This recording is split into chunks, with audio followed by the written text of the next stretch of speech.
Hello student, good morning. Today we will going to discuss last topic of this chapter is measurement of time intervals. कि जो time intervals है उसका हम measurement कैसे करते हैं। तो देखो आपके पास जो टाइम इंटरवल्स है उसके मेजरमेंट के लिए टू मेजर एनी टाइम, किसी भी टाइम को मेजर करने के लिए वी नीड ए क्लॉक। हमें किसकी जरूरत पड़ती है? क्लॉक की जरूरत पड़ती है। और आइंस्टीन जो एक साइंटिस्ट था उसने ये बताया था व्हाट ए क्लॉक रीड, जो क्लॉक रीड करती है वही हमारे पास क्या होता है? टाइम। और क्लॉक देखो यहाँ पर कोई भी फिनोमिना है मीन्स जो सर्टेन टाइम के बाद सर्टेन इंटरवल के बाद में वो रिपीट हो रही है वही किसको मेजर करेगी? टाइम को मेजर करेगी। जैसे कि हमने पीछे जो हमारे पास यूनिट था सिस्टम ऑफ यूनिट्स में हमने टाइम की बात की थी, तो वहां पर हमने टाइम की रेंज के बारे में डिस्कस किया था, इंट्रोडक्शन में भी किया था टाइम की रेंज के बारे में। तो वहां हमारे पास देखो टाइम की जो रेंज थी वो हमने कैसे निकाली थी, आपको ध्यान होगा कि हमारे पास से जो न्यूक्लियस होता है उसका साइज सबसे कम होता है और वो हमारे पास कितना था? 10⁻⁻14 मीटर। और जो यूनिवर्स है उसका साइज सबसे ज्यादा होता है और जो यूनिवर्स का साइज है वो हमारे पास कितना है? 10⁻26 मीटर। मीन्स ये लेंथ की रेंज थी और हमें स्पीड ऑफ लाइट पता ही है तो हम इससे टाइम निकाल सकते हैं ना, स्पीड ऑफ लाइट से डिवाइड कर देंगे। तो यहाँ पर ये वैल्यू है वो हमारे पास कितनी आ जाएगी? 10⁻22 सेकेंड से। और यहाँ पर हमारे पास कितना आ जाएगा? 10⁻18 सेकेंड। तो देखो इसमें आप कंफ्यूज मत होना क्योंकि ये ऑर्डर मैग्नीट्यूड में लिखा हुआ है। कहीं पर आपके पास जो टाइम की रेंज है वो इस टाइप से मिलेगी 10⁻24 सेकेंड से 10⁻17 सेकेंड तक मिलेगी। 10⁻17 सेकेंड जो कि एज बताई गई है अर्थ की। तो यहाँ इसे कंफ्यूज नहीं होना कि 10⁻17 सेकेंड है या 10⁻18 सेकेंड है, क्योंकि 10⁻17 सेकेंड भी ऑर्डर ऑफ मैग्नीट्यूड में लिखा हुआ है और ये भी आपके पास ऑर्डर ऑफ मैग्नीट्यूड में लिखा हुआ है।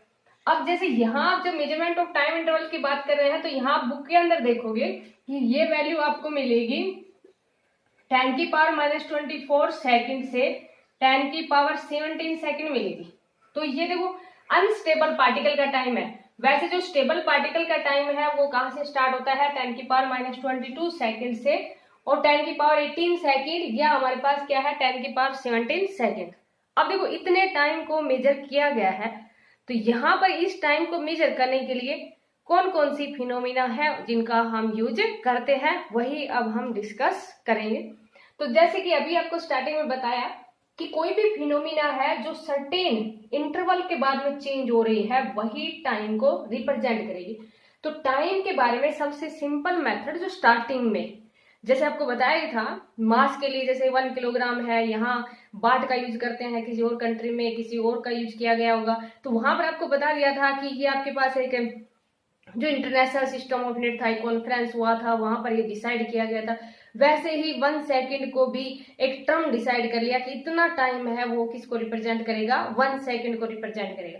वैसे जो टाइम के बारे में सबसे पहले एक साइंटिस्ट था, इटालियन फिजिस्ट साइंटिस्ट जो कि गैलीलियो था, उसने एक सिंपल मेथड दिया था टाइम को मेजर करने के लिए। और उसने क्या मेथड दिया? स्टार्टिंग थी ये टाइम के मेजर करने के लिए। अब तो जैसे हम क्लॉक से मेजर करते हैं, जैसे कि हमारे पास जो जनरली क्लॉक होती है या क्वार्ट्ज क्रिस्टल क्लॉक होती है, या जैसे कि जो हम यूज करते हैं डिजिटल क्लॉक होती है, या स्टॉप वॉच होती है हमारे पास टाइम को मेजर करने के लिए। तो वैसे जो गैलीलियो था वो एक चर्च के अंदर गया और चर्च के अंदर उसने एक लालटेन थी, लैंप, वो एक रस्सी के साथ उसने बंधा हुआ देखा। अब उसके अंदर उसने ये देखा कि अपनी जो पल्स है उसको एक टाइम का मीन्स टाइम इंटरवल के लिए यूज किया कि वो एक बार में जब ऑसिलेशन कर रही थी तो जैसे कि पल्स है वो बार बार में इस तरह से रिपीट होती है। और टाइम के बारे में अभी कहा ना कि जो सर्टेन इंटरवल के बाद में रिपीट होती है वही हमारे पास क्या कहलाएगी? टाइम कहलाएगी। तो सबसे पहले गैलीलियो ने एक सिंपल मेथड दिया था टाइम को मेजर करने के लिए। उसने एक लालटेन देखी और लालटेन थी जो ऑसिलेशन कर रही थी ना, वो एक ऑसिलेशन जितने टाइम में कर रही थी उसको किसका नाम दे दिया? उसने 1 सेकेंड का नाम दे दिया। यहाँ पर अभी हमारे पास जो सबसे बेस्ट क्लॉक है इंडिया के अंदर वो कौन सी है? एटॉमिक क्लॉक है।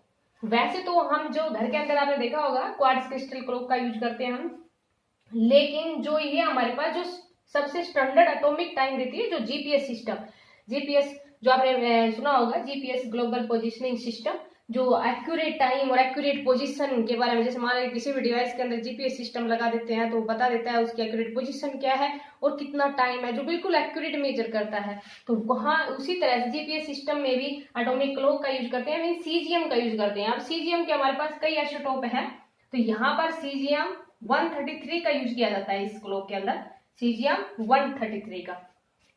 तो ये जो सीजीएम क्लॉक है वो हमारे पास एक एटॉमिक स्टैंडर्ड ऑफ टाइम है। Atomic standard of time means बिल्कुल एक्यूरेट टाइम देती है।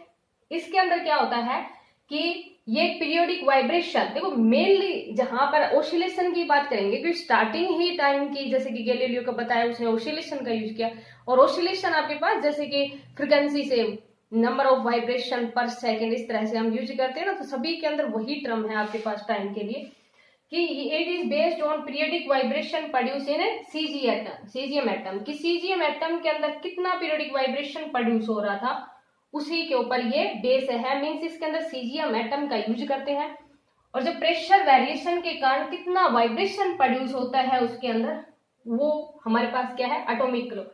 और इसकी एक्यूरेसी है वो काफी ज्यादा है, 1 × 10⁻13 सेकेंड। मीन्स जब इतना टाइम मेजर कर लेगी 10⁻13 सेकेंड तक का टाइम, तब हमारे पास इसके अंदर जो एरर है वो 1 सेकेंड की आएगी। कितने टाइम के अंदर, 10⁻13 सेकेंड। मीन्स काफी मिलियंस ऑफ ईयर्स में कुछ 1-2 सेकेंड है वो आ सकती है एरर, नहीं तो ये हमारे पास बिल्कुल एक्यूरेट टाइम देती है। और ये Indian standard time is maintained by the national जो फिजिकल लेबोरेटरी है जो न्यू दिल्ली के अंदर है, वो उसके अंदर हम यूज कर रहे हैं, किसका यूज कर रखा है वहां पर, सीजीएम एटॉमिक क्लॉक का। तो जैसे कि आप देखते हैं ना टाइम गूगल पे इस तरह से टाइम देखते हैं तो वो जो टाइम है, जो एक्यूरेट टाइम दिखाया जाता है वो किसके द्वारा दिखाया जाता है कि न्यू दिल्ली में सिचुएटेड है जो नेशनल फिजिकल लेबोरेटरी, वहां पर सीजीएम एटॉमिक क्लॉक है, उसी के अकॉर्डिंग ये टाइम है वो रिप्रेजेंट किया जाता है। बिल्कुल सिंपल सा टॉपिक है, थ्योरेटिकल सा है बस थोड़ा सा। सेकंड हमारे पास जैसे कि क्वार्ट्ज क्रिस्टल क्लॉक का यूज करते हैं, ये तो आपने देखा भी होगा, जैसे आपके पास क्लॉक होती है उसमें नीचे लिखा होता है क्वार्ट्ज। तो ये क्वार्ट्ज एक सब्सटेंस है, मीन्स उसके क्रिस्टल का यूज करते हैं, जैसे कि उसके अंदर क्वार्ट्ज क्रिस्टल का यूज किया जाता है। और क्वार्ट्ज क्रिस्टल के अंदर क्या होता है कि जब प्रेशर अप्लाई करते हैं, मीन्स जैसे सेल डालते हैं तो उसमें प्रेशर अप्लाई किया जाता है, 1 pair of face of the crystal, तो ऑसिलेटिंग ईएमएफ है। ईएमएफ हमारे पास क्या होता है, इलेक्ट्रोमोटिव फोर्स होता है। तो जैसे कि एक हमारे पास ईएमएफ होता है maximum potential difference across the, in open circuit की बात करते हैं, ये हम आगे डिटेल से आपको बता देंगे कि EMF develop across, means oscillating EMF की बजाय यहाँ पर आप वोल्टेज का यूज कर लो, लेकिन ये ओपन सर्किट होता है।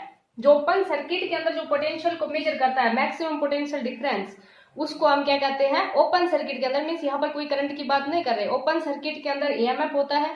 अगर सर्किट को क्लोज कर दिया जाए तो वो क्या मेजर करता है, पोटेंशियल डिफरेंस, जो कि आपने 10th क्लास में पढ़ा था, वोल्टेज।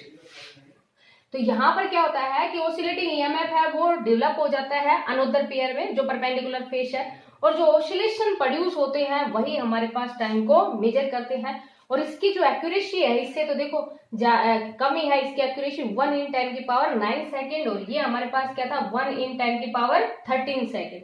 इसके अंदर एक्यूरेसी थी 1 × 10⁻13 सेकेंड, और इसकी जो एक्यूरेसी है वो थोड़ी सी कम है, कितनी है, 1 × 10⁹ सेकेंड। मीन्स ये जो क्लॉक है वो भी जो कि हम यूज करते हैं क्वार्ट्ज क्रिस्टल क्लॉक का, और लेबोरेटरी के अंदर जो वहां पर सिचुएटेड है वो सीजीएम एटॉमिक क्लॉक है जो बिल्कुल स्टैंडर्ड टाइम देती है। ऐसे हमारे पास और भी बहुत सारी क्लॉक हैं, जैसे कि हम इलेक्ट्रिक ऑसिलेटर का ही बात करते हैं, तो ये आपको समझ आ गई होगी कि दो ये जो क्लॉक आपको बताया ये मेनली है क्वार्ट्ज क्रिस्टल क्लॉक, और सेकेंड हमारे पास क्या है, सीजीएम एटॉमिक क्लॉक। क्योंकि सीजीएम क्लॉक भी बोलते हैं सीजीएम क्लॉक इसलिए क्योंकि इसके अंदर सीजीएम 133 का यूज किया जाता है।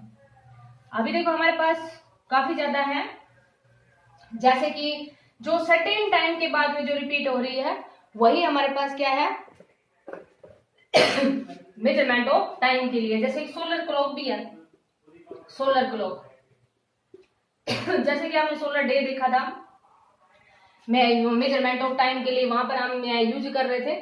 सेक भी यूनिट थी हमारे पास जो 10⁻⁸ सेकेंड होता है, इतना मेजर करता है। तो ऐसे हमारे पास एक और क्लॉक है, वो कौन सी है, सोलर क्लॉक। तो देखो नाम से ही है सोलर क्लॉक, मीन्स जो अर्थ है वो रिवॉल्व करती है around the sun in 1 year, कि 1 ईयर के अंदर रिवॉल्व करती है, और जो रोटेट करती है अबाउट इट एक्सिस वो 24 आवर्स में रोटेट करती है। लेकिन ये एक्यूरेट टाइम नहीं है, जैसे कि आपके पास लीप ईयर भी आ जाता है, मीन्स वैसे तो हमारे पास कितना था 365.24 डेज है। तो सोलर क्लॉक है, ये जो रिवोल्यूशन है अर्थ अराउंड द सन, तो इसका जो पीरियड ऑफ वाइब्रेशन है या जो पीरियड ऑफ टाइम है वो डे टू डे या ईयर टू ईयर है, वो चेंज होता रहता है। लेकिन ये भी मेजरमेंट ऑफ टाइम में यूज किया जाता है। देखो टाइम को मेजर किया ना कि 1 ईयर है वो कितने, सॉरी एक जो रिवोल्यूशन है वो कितने टाइम में लगाया, 365.24 डेज में लगाया। इट मीन्स ये टाइम को मेजर किया, लेकिन ये डे टू डे या आपके पास ईयर टू ईयर है वो चेंज होता रहता है, इसलिए ये ज्यादा एक्यूरेट है, टाइम को मेजर नहीं करती। लेकिन टाइम को मेजर करने के लिए सोलर क्लॉक का भी यूज किया जाता है। ऐसे हमारे पास और भी है, जैसे कि इलेक्ट्रिक ऑसिलेटर की बात करते हैं। इलेक्ट्रिक ऑसिलेटर, तो देखो यहाँ पर ऑसिलेशन की ही बात की जा रही है। इलेक्ट्रिक ऑसिलेटर हमारे पास क्या है, मींस जो इलेक्ट्रिसिटी से जो ऑसिलेशन प्रोड्यूस होते हैं, जैसे कि हम मोटर का यूज करते हैं, और हमारी कंट्री के अंदर जो एसी आती है उसकी जो फ्रिक्वेंसी है वो 50 हर्ट्ज होती है। Means 50 hertz frequency means oscillation पर सेकेंड, कि नंबर ऑफ वाइब्रेशन पर सेकेंड क्या कहलाती है, हमारे पास फ्रिक्वेंसी कहलाती है, और फ्रिक्वेंसी है वो कितनी है, 50 हर्ट्ज। तो देखो उसके अंदर भी ऑसिलेशन प्रोड्यूस हो रहे हैं, 50 हर्ट्ज का मीन्स नंबर ऑफ वाइब्रेशन पर सेकेंड हमारे पास कितने हैं, 50। तो वो भी किसको रिप्रेजेंट कर रही है, एक टाइम को। तो जहां पर भी वाइब्रेशन की बात कर रहे हैं वही हमारे पास किसको रिप्रेजेंट करेगी, टाइम को रिप्रेजेंट करेगी। ऐसे इलेक्ट्रिक ऑसिलेटर का भी यूज करते हैं।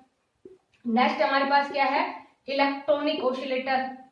इलेक्ट्रॉनिक ऑसिलेटर, तो यहाँ जो इलेक्ट्रॉनिक ऑसिलेटर है उसमें हमारे पास क्या है कि जो वैक्यूम ट्यूब है और जो जंक्शन ट्रांजिस्टर है, जैसे जंक्शन ट्रांजिस्टर का हम यूज करते हैं, ऐसे हमारे पास जो वैक्यूम ट्यूब होती है उनका भी हम इलेक्ट्रिसिटी के अंदर यूज करते हैं। तो जो वैक्यूम ट्यूब है और जो जंक्शन ट्रांजिस्टर है वो can be use for producing electromagnetic wave of high frequency, कि इनका यूज किया जाता है electromagnetic wave of high frequency को प्रोड्यूस करने के लिए।